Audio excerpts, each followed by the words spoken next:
तरफ समर्थन भी हो रहा है। मनोज कुमार हमारे ब्यूरो चीफ पटना से इस पे ज्यादा जानकारी के साथ। मनोज, बाबा बागेश्वर वाले जो हैं वो यहां पहुंचे हैं, लेकिन उनको लेके सियासत खूब हो रही है। क्या बाबा के नाम पे या बिहार की सियासत जो है वो आगे बढ़ रही है? किस तरीके से बाबा सियासत के टूल बन गए? जी देखिए, बिल्कुल जिस प्रकार देखा जाए तो चाचा भतीजे की जो सरकार चल रही है बिहार में, तो देखिए अब जहां चाचा ने प्रोटेक्शन देने का काम किया साथी को, वहीं पे भतीजा, बड़े भतीजा द्वारा आरोप लगाया गया था। तो कहीं ना कहीं ये तो मतलब राजनीति की गई कि जो भी सनातन धर्म को मानने वाले हैं तो उनका कम से कम इन्होंने विरोध करना था। बाबा का विरोध बाबा के लिए ही नहीं, लोगों के लिए फायदा हो गया। लेकिन भाजपा के जितने भी बड़े दिग्गज नेता थे वो लोग वहां पे अब मंच पे आ गए। अब देखा जाए कि मनोज तिवारी जी समय निकालकर बाबा का ड्राइविंग करते हुए नजर आए, तो कहीं ना कहीं आपको लग रहा है कि आरजेडी के लोग जिस प्रकार सनातन धर्म को विरोध कर रहे हैं, तो वहीं पे दूसरी ओर भाजपा का लोगों का समर्थन मिलना शुरू हो गया है। देखिए, जिससे आने वाले लोकसभा चुनाव से लेकर विधानसभा में भाजपा को बहुत बड़ी फायदा पहुंचेगी। जैसे कि यदि बात करें बिहार की, तो बिहार की राजनीति में देखा जाए तो सबसे ज्यादा सनातन धर्म को मानने वाले ही वोटर हैं। यदि वोट बैंकिंग करता है तो भाजपा से सीख ले कि कैसे किया जाता है, ये बिहार के लोग कहना शुरू कर दिए हैं। इसलिए कि जिस प्रकार लालू फैमिली से जो तेज प्रताप द्वारा विरोध किया गया, एयरपोर्ट घेराव की बात की गई थी, यहाँ तक कि कल उसकी विरोध प्रदर्शन भी किया गया, उसके बाद भी अब वो साइलेंट मूड में आरजेडी दिख रही है। क्योंकि भाजपा के बड़े नेता और सनातन धर्म के मानने वाले गिरिराज सिंह जैसे लोगों का समर्थन मिलना, और वो बिहार में जिस प्रकार बाबा को समर्थन करते हुए साथ में घूम रहे हैं, रह रहे हैं, और भाजपा के सारे सांसद करीब करीब पहुंच रहे हैं, तो इस चीज को लेकर आरजेडी को भी अपनी, यदि देखा जाए तो औकात का पता चल गया। इसलिए कि जिस प्रकार उन्होंने लंबा चौड़ा जो भाषण दिया था बाबा धीरेन्द्र शास्त्री का रोक लगाने का, बिहार में नो एंट्री का,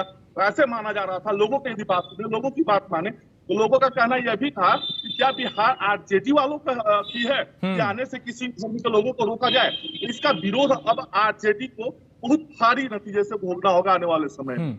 लेकिन मनोज, जिस तरह से, चलिए ठीक है, सियासत अपनी जगह है, और अगर आरजेडी का बीजेपी से बैर है तो फिर उसमें बाबा का विरोध क्यों होने लगा? और जब अब बाबा वहां पहुंच गए, जब वहां पे ज्यादा समर्थन उन्हें मिलने लगा, तो फिर अब आरजेडी के नेता साइलेंट हो गए। जी देखिए, एक्चुअली राजेश जी, ये देखिए, ये राजनीति है। यहाँ किसी प्रकार का कोई ना कोई मुद्दा चाहिए। आरजेडी को मुद्दा यदि कोई मिल गया तो भाजपा उसका समर्थन करता है। यदि समर्थन में भाजपा के यदि कोई मुद्दा को लेकर होता है तो पब्लिक के समर्थन में आरजेडी या चाचा भतीजे की सरकार उतर जाती है। ये नेताओं का तो ये छोटी मोटी बातों पे अब बोलने के लिए टिप्पणी टिप्पणी करने और मीडिया में आने और प्रकाशित होने और हेडलाइन बनने का मौका मिलता है, ये मौका खोजते हैं ये नेताओं की यदि बात करें और धर्म और संस्कृति की बात करें, तब तो रहा बिहार और रहा भारत।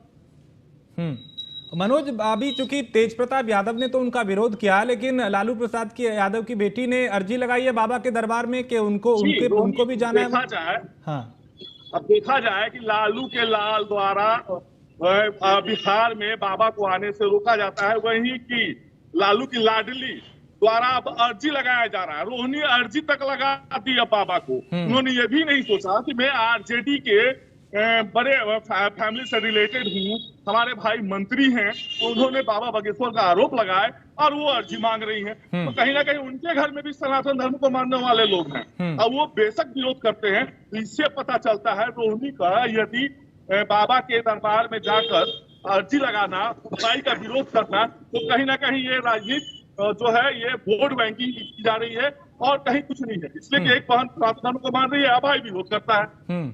और मनोज, इस मुद्दे को चूंकि बीजेपी ने अच्छे से पकड़ा है, हम देख रहे हैं तस्वीरों में बीजेपी के कई दिग्गज यहाँ पे बाबा की आरती उतारते हुए दिखाई दिए। मनोज तिवारी तो खुद बाबा के सारथी बनते हुए नजर आए। यानी इस मुद्दे पे कहीं ना कहीं बीजेपी को फायदा होता हुआ क्या दिखाई दे रहा है? अब देखिए, आने वाले सनातन धर्म को मानने वाले या बाबा धीरेन्द्र शास्त्री को जितने लोग मानेंगे, वो जाहिर है कि कहीं ना कहीं अब बीजेपी की तरफ उनका रुझान जाएगा। आने वाले जो चुनाव है लोकसभा का, तो सनातन धर्म को समर्थन देने वाला यदि बीजेपी निकला तो बीजेपी को वोट बैंकिंग मजबूत होती नजर आ रही है। तो बीजेपी क्यों ना आगे पीछे करे। और सच्चाई है कि बिहार में बाहर है, चाचा भतीजे की सरकार है। बिहार में फुटबॉल की भांति लात मारकर निकाल दिया गया पार्टी से, बीजेपी को साइड कर दिया गया। बीजेपी को बिना पूछे, बिना अनुमति के बीजेपी से नीतीश कुमार ने नाता तोड़ के चाचा भतीजा का दामन थाम लिया और एक सरकार बना ली। तो कहीं ना कहीं ये तो लग रहा है ना बीजेपी को, कहीं ना अभी भी कुछ नहीं बिगड़ा है। आने वाले विधानसभा में अभी समय बाकी है, तो कहीं कुछ वोट बैंकिंग कर ले इस बहाने बीजेपी का समर्थन मिलना, बीजेपी को इसका लाभ मिलेगा। आने वाले समय में बिहार में चुनाव होंगे, हाँ। उसमें बीजेपी को लाभ मिलना तय है। ऐसे में मनोज, चूंकि बागेश्वर धाम वाले बाबा और भी राज्यों में जाते हैं, वहां पे वो कथा सुनाते हैं, हजारों लोग उन्हें सुनते हैं, उन्हें मानने वाले हैं, उन्हें सुनने वाले हैं, फिर बिहार में आखिर उनका क्यों इस तरह से विरोध होने लगा? राजनीति के लिए आखिर एक बाबा का विरोध क्यों यहाँ पे होने लगा? क्या आरजेडी इस मुद्दे को नहीं समझ पा रही थी कि कितना गंभीर और बड़ा मामला हो सकता है? राजेश, देखा जाए यदि दूसरे स्टेट में यदि बाबा वीरेंद्र का यदि कहीं विरोध नहीं होता है, बिहार में विरोध हो रहा है, तो जाहिर सी चीज है कि कहीं ना कहीं एजुकेशन मायने रखता है। हाँ। हमारे बिहार के लिए अपराधी से लेकर चलिए, और बहुत शुक्रिया मनोज इस तमाम जानकारी के लिए। बिल्कुल, चलिए आप नजर बनाए रखिए, आपसे फिर अपडेट लेंगे इस पूरे मामले पे। फिलहाल शुक्रिया।